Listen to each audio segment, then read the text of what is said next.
marilah sama-sama kita mengucapkan syukur yang tidak terhingga kepada Allah Subhanahu wa Ta'ala, kerana dengan limpah hidayahnya, dengan kasih sayangnya, kita diberi peluang oleh Allah Subhanahu wa Ta'ala dapat bersama-sama menunaikan fardu subuh berjamaah. Yang saya hormati Tuan Nazir Pentadbir Masjid, Yang Mulia Tuan Imam, Tuan Bilal, pengerusi jawatan kuasa dakwah, ahli-ahli jawatan kuasa muslimin muslimat yang dihormati. Di dalam satu hadis Nabi sallallahu alaihi wasallam diriwayatkan oleh Abu Daud daripada Anas bin Malik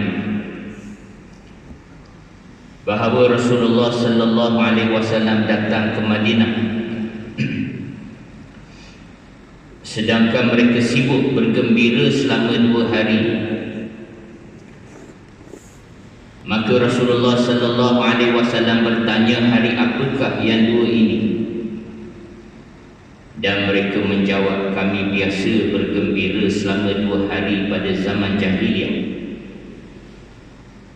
Kemudian Rasulullah sallallahu alaihi wasallam bersabda, sesungguhnya Allah telah menggantikannya dengan hari yang lebih baik daripada 2 hari itu bagi kamu, iaitu Idul Fitri dan Idul Adha. Tuan-tuan muslimin muslimat, dalam sehari 2 ini kita lihat ada di kalangan ahli keluarga kita dan juga jiran tetangga kita sedang membuat persiapan untuk mengerjakan ibadah haji. Idul Adha yang disambut pada hari yang ke-10, 11, 12 dan 13 bulan Zulhijjah,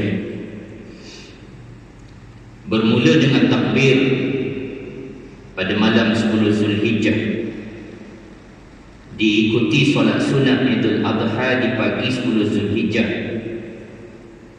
dan diikuti dengan ibadah korban yang boleh dilakukan sama ada pada 10, 11, 12 atau siang hari 13 Zulhijjah. Semua hari-hari ini dipanggil sebagai hari tasyrik.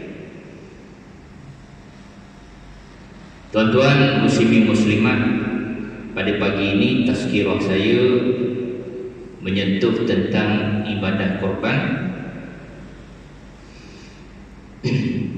dan perbincangan khusus pagi ini adalah tentang sembelihan,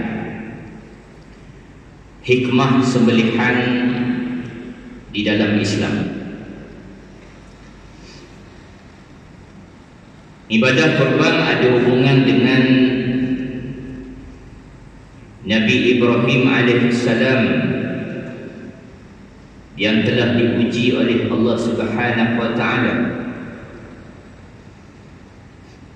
supaya menyembelih puteranya, mengorbankan puteranya. Allah Subhanahu wa Ta'ala memuji Nabi Ibrahim sebagai seorang yang menepati janji, sabar, menunjukkan teladan yang baik, dan seorang yang tidak sekali-kali mempersekutukan Allah, mengikuti ajaran agama yang lurus. Sebagaimana firman-Nya,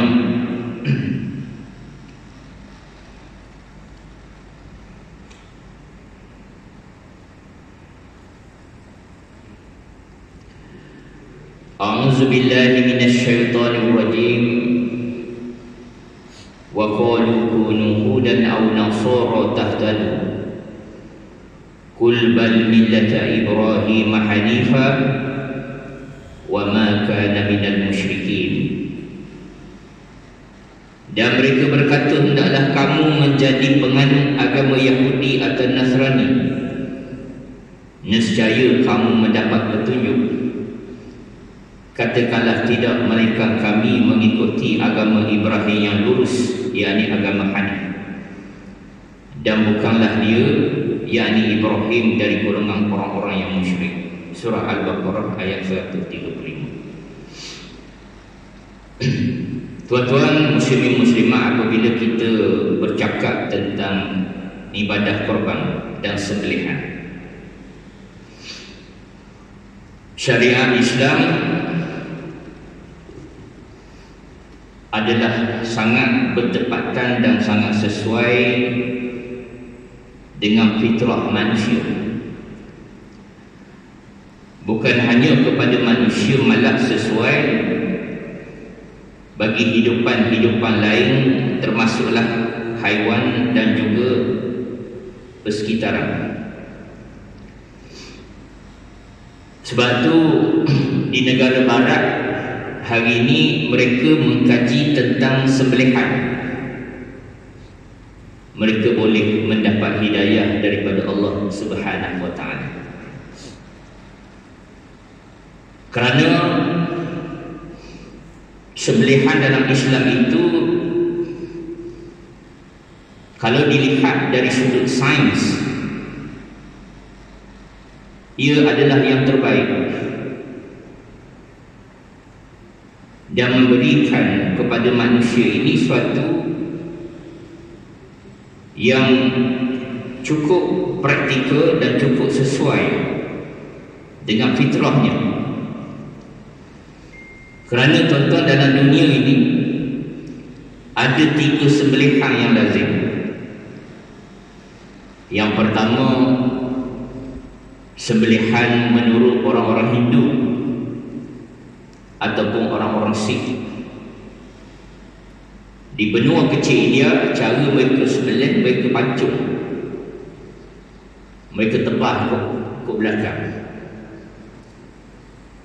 Bila ditebas daripada belakang, putus leher haiwan itu, dan mereka mengatakan inilah cara sembelihan yang terbaik,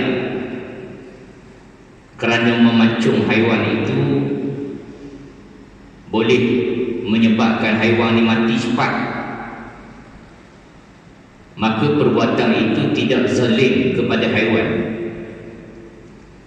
walaupun tidak ada bukti saintifik yang menyokong pernyataan tersebut. Orang barat, orang putih, kalau sembelih, mereka akan menggunakan arus elektrik terlebih dahulu, dipanggil stunning. Jadi sebesar-besar lembu, apabila dialihkan arus elektrik itu, lembu itu boleh pengsang. Dan apabila lembu ini pengsang, binatang ini pengsang, lalu mereka sembelih. Mereka kata inilah cara yang paling memberi kemanusiaan, sebab binatang itu disembelih tak kala dia tidak sedar, tak kala dia tidur, dia disembelih, maka tidak rasa sakit, dia kata. Tetapi Islam, cara sembelihan Islam adalah memutuskan 3 salur di leher, di depannya. 3 salur mesti diputuskan. Yang pertama, salur makan dia. Yang kedua, salur nafas. Dan yang ketiga, 2 arteri darah. Yang pertama, arteri carotis. Yang kedua, arteri juga jugularis. Mesti diputuskan secara serentak. Itu adalah cara Islam. Maka cuba kita analisis di antara cara orang Hindu, cara orang Barat dan juga cara Islam, manakah yang terbaik? Dari sudut saintifik, dan juga dari sudut kemanusiaannya, ihsannya, maka binatang yang dipancung cara barat ini tidak baik. Kenapa saya kata tak baik? Kerana secara saintifiknya binatang yang dipancung ini dagingnya tercemar dengan bakteria. Bagaimana ini boleh berlaku? Kerana orang yang mengkaji ilmu veteriner dia tahu bahawa di belakang leher binatang itu adanya saraf tunjang yang mengawal saraf seluruh tubuh haiwan tadi. Ibarat saraf tunjang ini umpama kalau masjid kita ni ibu Swiss di luar sana. Kalau tuan-tuan tutup di luar sana semua padam. Demikianlah saraf tunjang ini syariat Islam menjaga, tetapi tidak sebagaimana cara orang-orang di benua kecil India. Apabila dipancung, maka sudah pastilah lehernya putus, maka saraf tunjang akan putus, maka tidak ada lagi pengawalan saraf-saraf di dalam tubuh haiwan selepas disembelih. Maka apabila dipancung, saraf yang menyambung antara otak dengan jantung tidak berfungsi lagi, tidak ada. Maka haiwan yang dipancung jantungnya berhenti on the spot, dan jantung ini tidak dapat mengempam darah. Maka darah yang keluar daripada tubuh haiwan yang dipancung tadi hanyalah 1/4 saja yang keluar, sedangkan 3/4 lagi kekal berada di dalam tubuh, dan darah yang di dalamnya mengandungi bakteria, virus, parasit dan segala kekotoran itu akan menyerap ke dalam daging dan ke dalam tisu-tisu daging dan urat, dan dalam masa yang kurang daripada 6 saat, lebih sekurang-kurangnya 6 saat selepas dipancung, bakteria itu akan menjangkiti seluruh tubuh haiwan yang dipancung. Maka daging itu akan tercemar kerana kaedah pancung tidak dapat menyingkirkan darah daripada tubuh binatang yang dipancung. Demikian juga cara barat apabila direnjak dengan elektrik, proses stunning itu menyebabkan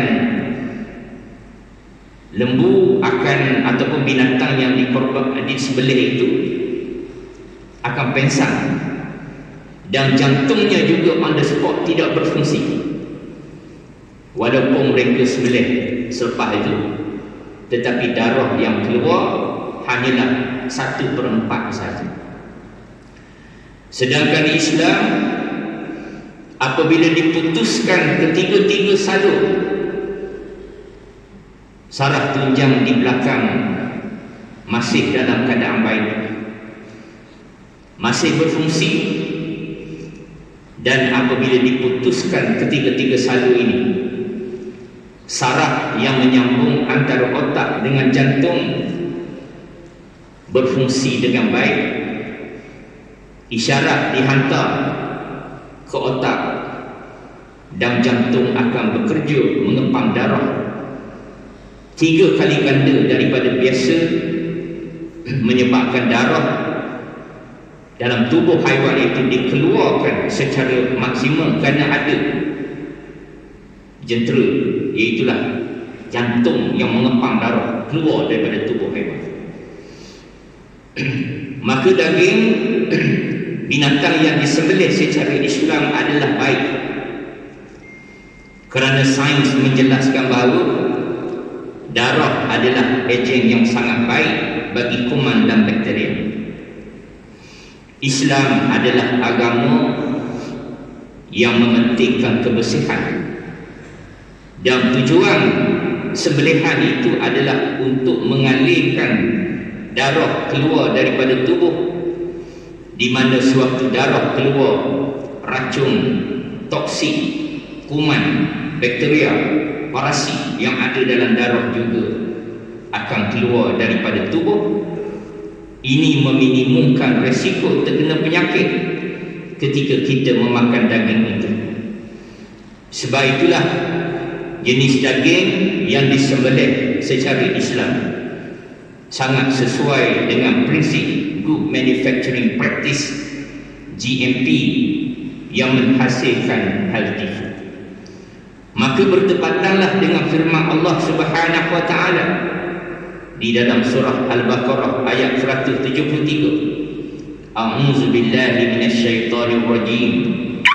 Innama harrama 'alaikumul maitata wad-dama wa lahmal khinzir wa ma uhilla bihi li ghairillah faman yaftuwa ghayra baghin wa la 'adin fala isma 'alaihi innallaha ghafurur rahim. Yang bermaksud, sesungguhnya Allah hanya mengharamkan bagimu bangkai, darah, daging babi dan binatang yang ketika disembelih disebut nama selain Allah. Allah kata haram bangkai. Kenapa bangkai itu haram? Kerana bangkai ini binatang yang sewaktu matinya tidak disembelih, maka darah di dalam tubuh bangkai itu akan menjangkiti tisu-tisu daging dan juga urat, menyebabkan keseluruhan tubuh bangkai itu dijangkiti bakteria, virus dan kuman yang berbahaya. Kalau kita makan bangkai 50% atau lebih, kita mempunyai risiko untuk terkena penyakit. Demikian juga Allah mengharamkan darah. Darah itu tuan-tuan haram kerana ia adalah unsur yang kotor, yang tidak bersih. Sebab itulah kaum ibu sewaktu membasuh daging, membasuh ayam dan sebagainya, pastikan darah itu dicuci daripada Allah mengharamkan daging babi, itu sudah pastilah kerana daging babi ini bertoksik, bahaya. Kerana apa? Banyak penyakit dalam daging babi ini. Antaranya penyakit yang sudah pasti orang tu akan kena kalau dimakan babi adalah di dalam tubuhnya akan ada tidak kurang 1000 ekor cacing. Kerana ada sejenis cacing yang telurnya tidak mati meskipun dipanaskan, direbus, dibakar, digoreng pada takap lidah, dia tidak mematikan telur ni. Jadi orang yang makan babi dalam tubuhnya ada banyak cacing yang sangat berbahaya. Dan Allah kata binatang yang ketika disembelih disebut nama selain Allah, maknanya selain daripada ahlul kitab. Tuan-tuan, kita tak boleh makan daging agama-agama lain. Misalnya kawan kita jiran sebelah agama Buddha, dia sembelih, kita tak boleh makan, haram. Sebab caranya tidak seperti cara Islam dan juga cara ahlul kitab. Jadi kalau ada kawan kita dari orang asli dari hutan yang belum Islam pun, kalau dia sembelih tak boleh, kita tak boleh makan. Tetapi ahlul kitab boleh. Suatu hari mana tahu ada rezeki, anak-anak tuan-tuan nak graduan dari US, tuan-tuan pergi ke New York, pergi ke sana, nak makan daging payah, nak cari daging halal, tuan-tuan pergi ke kedai-kedai orang-orang Yahudi. Nak kenal orang Yahudi mudah aja, pakai piok kecil ke atas kepala dia dan sideburn dia panjang. Itu orang Yahudi, tuan-tuan tanya dia, saya nak beli daging, dipanggil daging kosher. Daging itu halal kita makan. Tuan-tuan muslimin muslimat, ada satu eksperimen Satu eksperimen yang dibuat di barat, saya dah buat cross check, ya, saya review balik tengok nak pastikan eksperimen ni betul ke tidak dibuat. Dan memang eksperimen ini dibuat oleh sebuah universiti di Jerman. Yang buat eksperimen ni bukan orang Islam. Yang buat eksperimen ni orang bukan Islam yang buat, yang orang Kristian dan juga orang Yahudi yang merupakan ahli-ahli akademik di universiti tersebut. Eksperimen ini dibuat untuk mengenal pasti adakah sembelihan Islam dan juga sembelihan barat itu manakah yang menepati. Pertama, tidak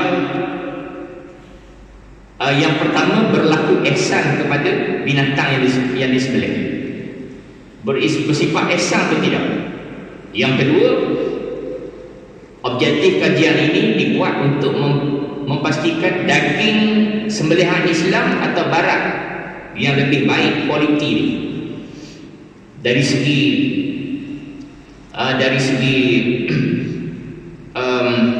kebersihannya. Maka sebelum eksperimen ini dibuat, telah dipasang satu alat di kepala lembu ini, dipasang EEG pada otak lembu yang menyentuh titik rasa sakit di permukaan untuk mencatat di titik-titik tertentu di otak kita ni. Tuan-tuan, saintis dia tahu dipasang alat ni nak mengesang sakit atau sakit. Dia akan transfer data tu kepada grafik. Dia akan transfer, kita boleh tengok darjah kesakitan dia. Kemudian yang kedua, dipasang di jantung lembu itu sejenis alat yang dipanggil ECG untuk merakamkan aktiviti jantung tadi. Yang ini mudah je kalau tuan-tuan nak tahu. Kalau kita ada rasa tak selesa jantung kita, ketak ke, rasa lain macam, tuan-tuan pergi ke klinik ataupun pergi ke hospital. Jadi di sana doktor akan gunakan ECG ni, diletak di jantung kita, di belakang, di bahu kita. Kemudian dia minta kita berjalan. Pada masa itu data akan ditransfer ke grafik. Maka dia akan beritahu ritma jantung kita. Kemudian doktor akan tengok. Doktor kata ritma jantung awak ni ada masalah. Begini-begini, berapa darjah masalah dia, serius tak serius. Kalau tak serius bagi ubat je. Kalau serius, doktor akan tulis surat refer ke IJN. Begitulah ECG. Alat itu dipasang di jantung lembu untuk mengukur aktiviti jantung sewaktu lembu itu disembelih. Maka apabila tiba masa untuk melakukan eksperimen ini, pertama sekali dibuat sembelihan Islam dulu. Jadi apabila lembu ini disembelih cara Islam, tarik, putus 3 salur, maka data itu ditransfer kepada grafik. Pertama, data EEG yang mengukur darjah kesakitan. Pada 3 saat yang pertama tidak menunjukkan sebarang perubahan grafik itu. Kemudian selepas 3 saat yang berikutnya, 1, 2, 3 tak ada perubahan. 4, 5, 6 lalu ada aktiviti, iaitu grafik itu mulai turun, tetapi turunnya dia secara bertahap. Dia tidak zoom, dia turun, dia bertahap-tahap. Apa maksudnya? Saintis mengatakan bahawa sewaktu dipotong ketiga-tiga salur ini, lembu tak sakit. Lembu tak sakit. Pada 6 saat yang berikutnya, lembu mulai hilang kesedaran. Maknanya tuan-tuan, lembu ni selepas 6 saat disembelih, dia tak sedar dah. Masa dipotong 3 salur dia tak sakit. Selepas tu dia tak sedar, dipanggil deep sleep. Lembu tu mulai tidur. Kemudian apabila darah tu terus keluar daripada tubuh lembu sampai masa dia tidur, dia matilah. Sebaliknya pada data ECG, elektrokardiograf, 3 saat yang pertama dipotong 3 salur itu, grafik elektrokardiograf mula menunjuk aktiviti. Dia mula meningkat. Selepas 6 saat dia mula melonjak naik, ya, secara anjal dia naik. Apa maksud dia? Saintis kata 3 saat pertama disembelih, jantung mulai beraktiviti, dia mula mengepam darah.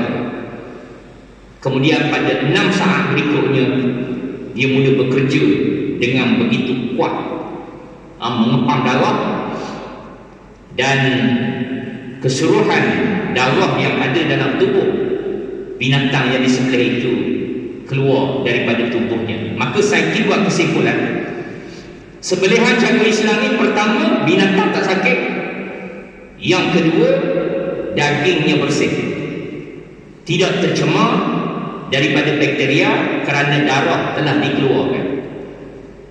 Itu hebat tuan-tuan Islam.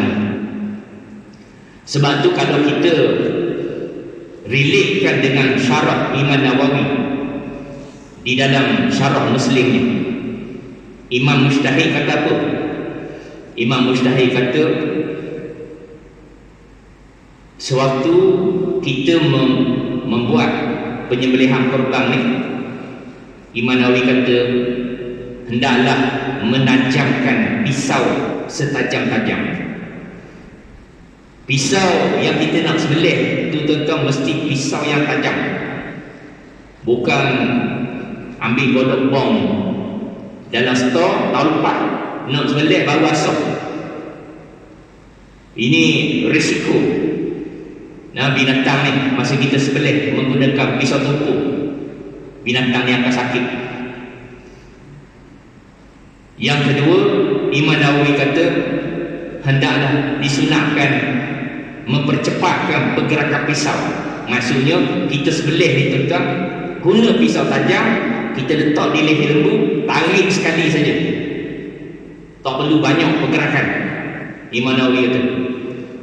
Jadi maksudnya tuan-tuan, kalau kita sembelih binatang korban ini menggunakan pisau yang sangat tajam dan kita tarik sekali, lembu tak sakit. Tapi lembu sakit sekiranya pisau tu tumpuk, kita potong, kadang-kadang terlucut pisau, jadi lembu sakit masa tu sebab 3 salur tu tak diputuskan dengan segera. Jadi kita rumuskan syarah oleh Imam Nawawi ni cukup hebat dari sudut saintifik dia, cukup hebat. Bagaimana Imam Mujtahid ni tahu? Dia tak belajar sains barangkali, ataupun mungkin dia belajar sains. Saya rasa masa tu tak ada lagi sains tentang tu. Tapi saranan oleh Imam Nawawi itu begitu betul, begitu tepat dari sudut sains. Tuan-tuan, saya pernah menghadiri satu persidangan antarabangsa berkait dengan halal. Lama dah dulu. Saya wakil daripada universiti saya seorang saja. Jadi dalam persidangan tu saya lihat ada orang-orang bukan Islam pun hadir juga. Antaranya delegasi daripada Korea, 7 orang datang.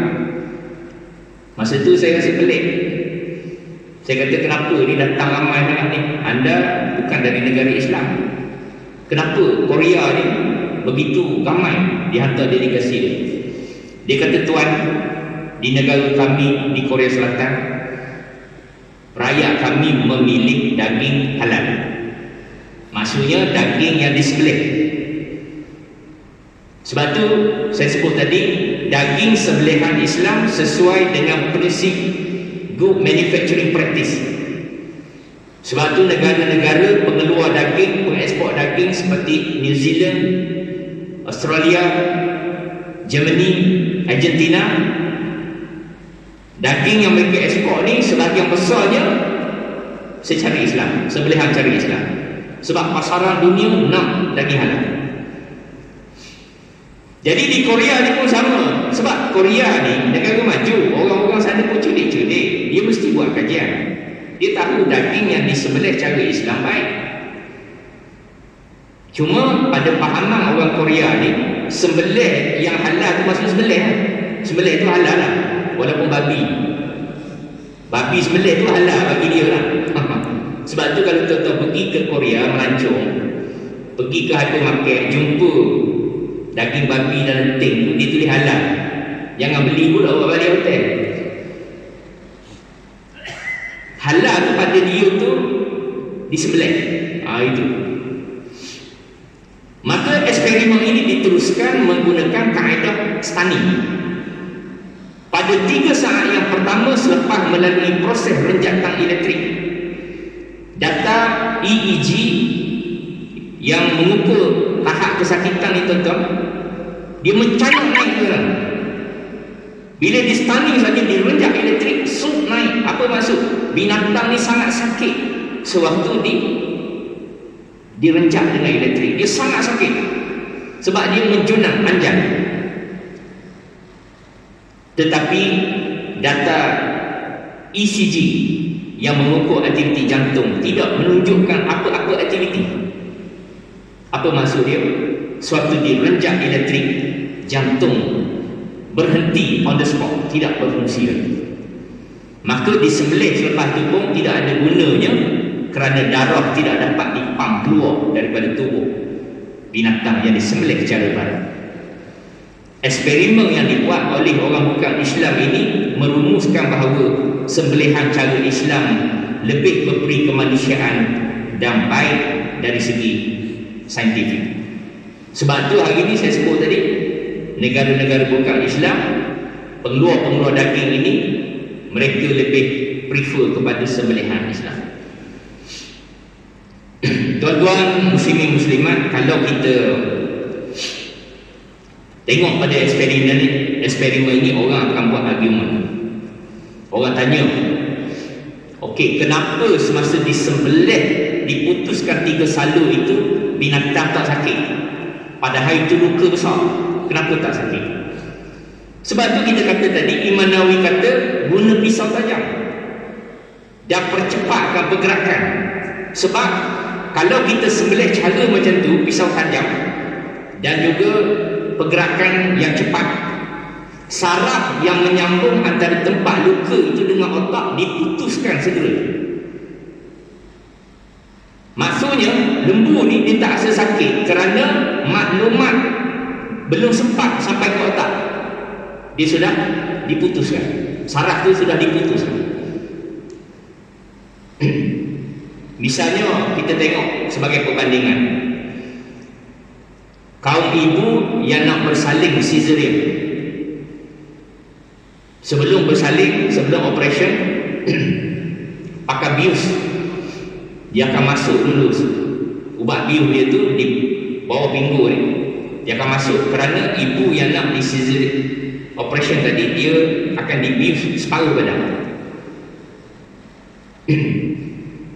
Apa tujuan bius tu? Bius tu sebenarnya menyekat saraf-saraf yang tepat akan dilukai nanti itu daripada sampai ke otak.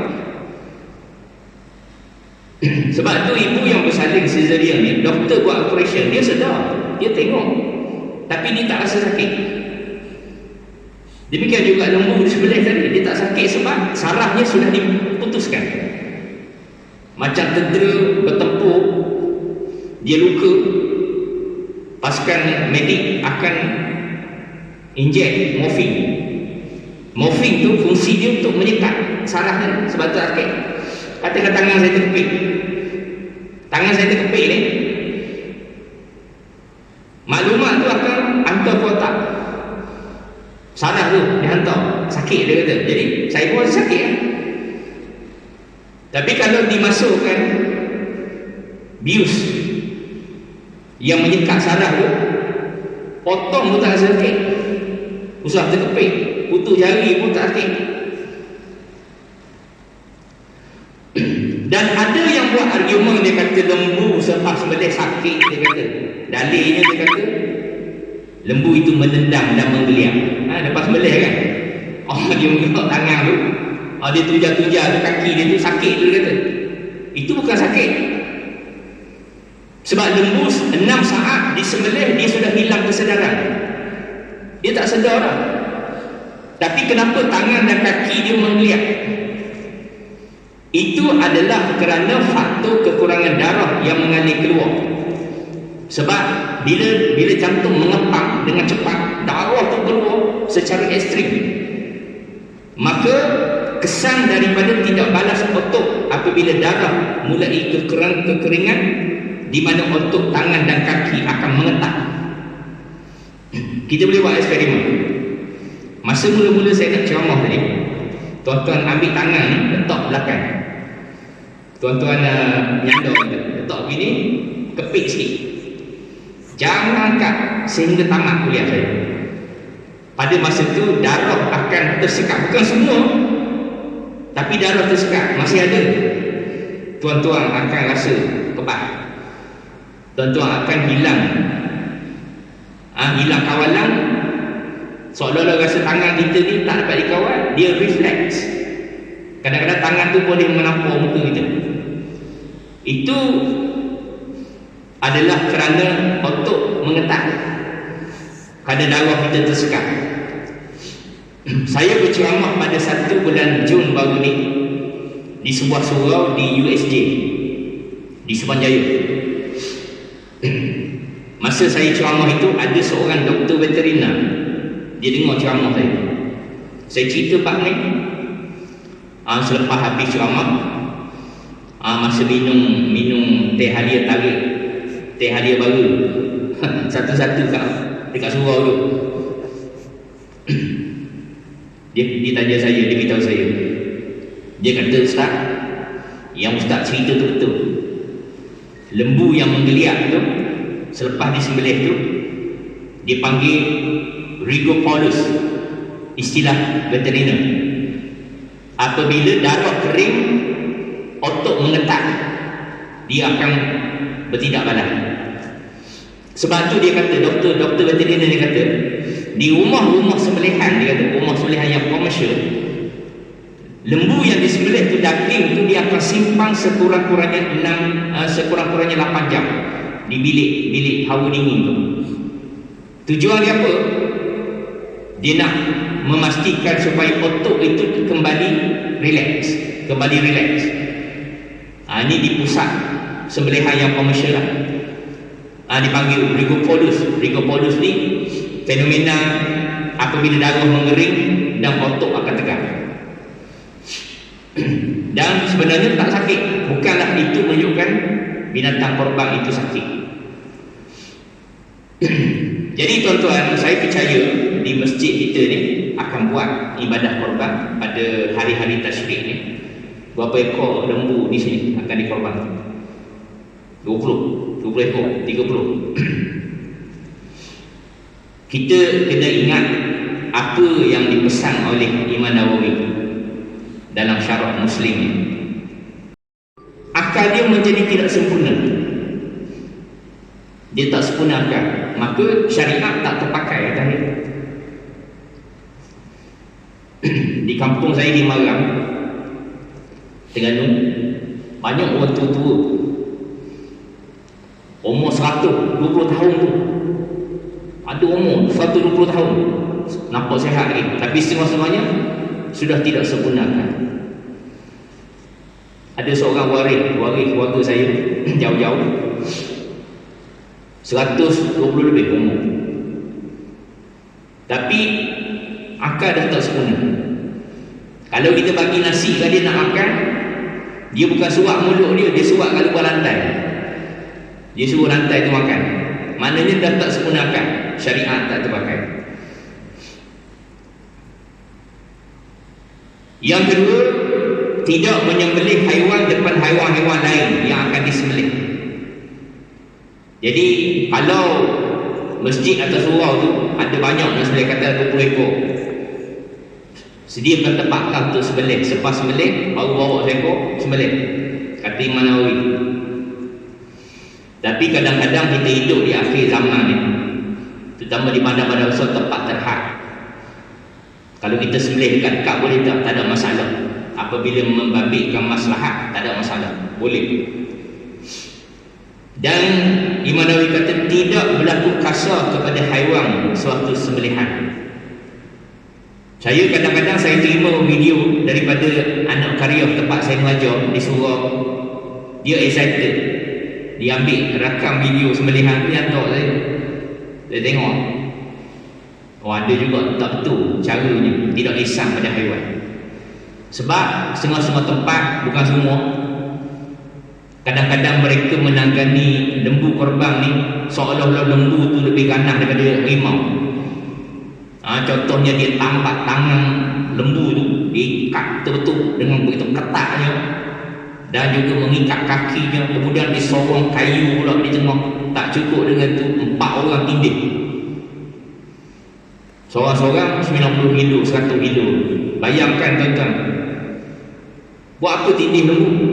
Stres lembu tu? Tak perlu. Sebab tu kita nak buat korban ni kena bersedia lah dengan ilmu. Tak boleh suka-suka begitu. Nak buat korban pakai panggil-panggil je, ad hoc je. Mari tolong, mari tolong. Dia ni tak ada ilmu, datang dia tindih lembu, stres lembu. Tidak berlaku ihsan terhadap haiwan. Saya pernah tengok orang sembelih lembu 2 orang saja, tapi kerana dia ada teknik dan juga dia ada ilmu, dia boleh sembelih, dia boleh jatuhkan lembu itu dengan mudah, sepantas kilat. Dia sembelih, saya pun tak nampak tangan dia sembelih, sup, tengok-tengok rapat. Itu orang-orang yang pandai. Sebab itu tuan-tuan, yang akhir sekali dalam tazkirah ni, ini pandangan saya sendirilah, pandangan saya sendiri. Seorang laki-laki yang mukallaf, yang sihat tubuh badan, sihat akal, dia mesti boleh menyembelih, dia mesti pandai menyembelih. Dia berkemampuan untuk menyembelih binatang. Sebab di dalam hadis Nabi SAW melakukan korban, Nabi sembelih sendiri. Nabi sembelih sendiri. Nabi tak suruh menantu sembelih, sahabat sembelih, tak. Nabi sendiri sembelih. Maksudnya sepatutnya lelaki yang mukallaf, yang sihat tubuh badan ni berkemampuan untuk sembelih. Sebab pernah berlaku satu kejadian lama dulu, sebelum PKP dulu. Saya menerima panggilan telefon dari satu surau. Masa tu dah pukul 11 pagi. Dia kata, "Ustaz, kena mari surau kami, minta tolong sembelih lembu." Saya kata, "Kenapa? Lewat sangat dah ni, tak sembelih." Dia kata, "Tukang sembelih jatuh motor, patah pinggang, masuk hospital, tak boleh mari." Saya kata, "Dalam ramai-ramai takkan tak ada seorang pun sembelih?" Dia kata, "Tak boleh." Yang dia tu kata takut darah, tengok darah pensang dia kata. Takkan lelaki mukallaf tengok darah pensang. Dia kata tak berani, was-was. Ada tu was-was, tak berani, takut tak putus. Ini semua tuan-tuan pada saya adalah tak ada ilmu, takut, was-was, tidak biasa ni. Ini perkara biasa. Sebab kalau kita tak belajar, jadi gitulah. Jadi kena belajar. Kita ni kena usaha cari ilmu untuk penyembelihan. Jadi salah satu caranya saya sarankan supaya masjid kita buat khusus penyembelihan. Latih anak-anak muda yang umur 20 tahun, 30 tahun, 40 tahun ni, supaya mereka boleh buat ni. Pentadbir masjid bolehlah cari dulu ayam penceng 3 bakul, suruh mereka berlatih belah. Jadi menguruskan ibadah korban ni, menguruskan sembelihan ni bukan perkara yang dianggap kecil. Ya, kerana ibadah dalam Islam ni, sembelihan korban tu ibadah dalam Islam. Kita mestilah buat sebagaimana yang disarankan oleh dalil-dalil yang ada. Termasuklah syarat-syarat oleh imam-imam mujtahid, ulama-ulama dah tunjuk cara macam mana patut kita buat. Saya berdoa kepada Allah Subhanahu Wa Taala, semoga ibadah korban yang akan dibuat di masjid kita ini berjalan lancar, tidak akan berlaku perkara yang tidak diingini. Dan juga saya berdoa kepada mereka yang telah mengorbankan, yang masuk penyertaan korban ini, itu juga satu pengorbanan. Saya mendoakan semoga dilimpahi rahmat dan juga pahala yang besar di sisi Allah Subhanahu Wa Taala. Sebab bila kita menyertai korban ini, kita sebenarnya membantu satu golongan yang tidak berkemampuan. Hari ini tuan-tuan, daging mahal. Daging masa dekat-dekat masa Idul Fitri hari tu, saya ingat saya pernah pergi beli satu tempat orang jual tepi jalan tu, hampir RM50 sekilo. RM50 ni bagi setengah-setengah rakyat ni, itu mewah tu, premium tu. Jadi mungkin semasa Idul Adha ataupun Idul Fitri sebelum tu, ini hari raya, hari besar dalam Islam ni, sekurang-kurangnya mereka boleh makan daging. Jadi kalau ada orang berkorban, dapatlah mereka merasa hari itu. Ya, mungkin banyak kilo dapat, boleh simpan peti ais. Jadi orang-orang fakir ni, orang-orang yang miskin ni, mereka dapat menikmati sebagaimana orang-orang lain. Itu pahala yang besar kepada orang yang mengerjakan ibadah ni. Cukup sekadar tu, segala yang baik datang dari Allah Subhanahu Wa Taala, yang buruk itu datang daripada kelemahan diri saya sendiri. Saya sudahi dengan wabillahi taufiq wal hidayah. Wassalamualaikum warahmatullahi wabarakatuh. Kita doa sikit. Bismillahirrahmanirrahim. Alhamdulillahirabbil alamin. Wassalatu wassalamu ala asyrafil anbiya'i wal mursalin wa ala alihi wa sahbihi ajma'in. Allahumma inna nas'aluka al-huda wat-tuqa wal 'afafa wal ghina. Rabbana la tuzigh qulubana ba'da idh hadaytana wa hab lana min ladunka rahmah innaka antal wahhab. Rabbana zalamna anfusana wa illam taghfir lana wa tarhamna lanakunanna minal khasirin. Rabbana atina fid dunya hasanah wa fil akhirati hasanah wa qina adzabannar. Wa sallallahu ala sayyidina Muhammad wa ala alihi wa sahbihi ajma'in. Walhamdulillahirabbil alamin. Tuan-tuan muslim-muslimat yang berhajat untuk berinfak kepada pondok tahfiz kami di kampung.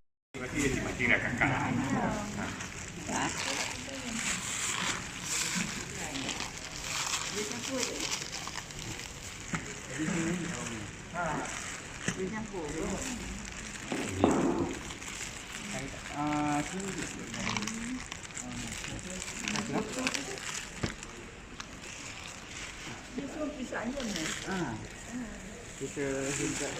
Tadi tak ada. Hari ni tak ada. Tadi. Jadi 10.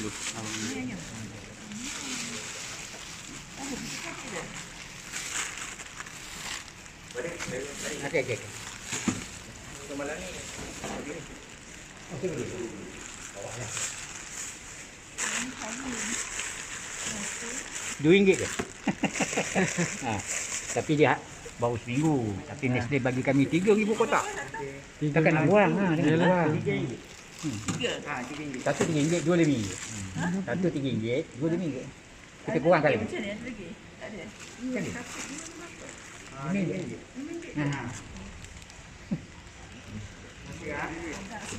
Sebab apa ni, yang ni kali. Dia dah orang dah ambil dah. Ni RM2 dah. Harga RM5 ni. RM5 je. Alah, orang bagi sekolah banyak takkan. Sekolah tak akan dah. RM2. Syarikat ni bagi kami 3,000. Takkan nak buang. Komplit.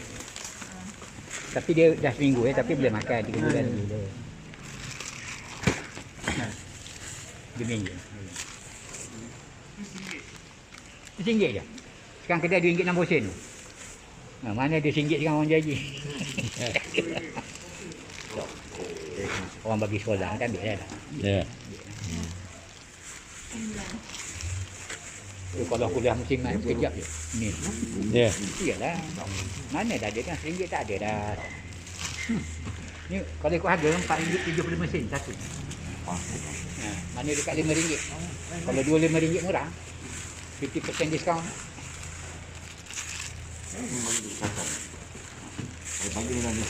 Itu. Kedai saya tengok malam kedai RM12.70 mesin. Tengok standby rumah dia. Nak charge dulu.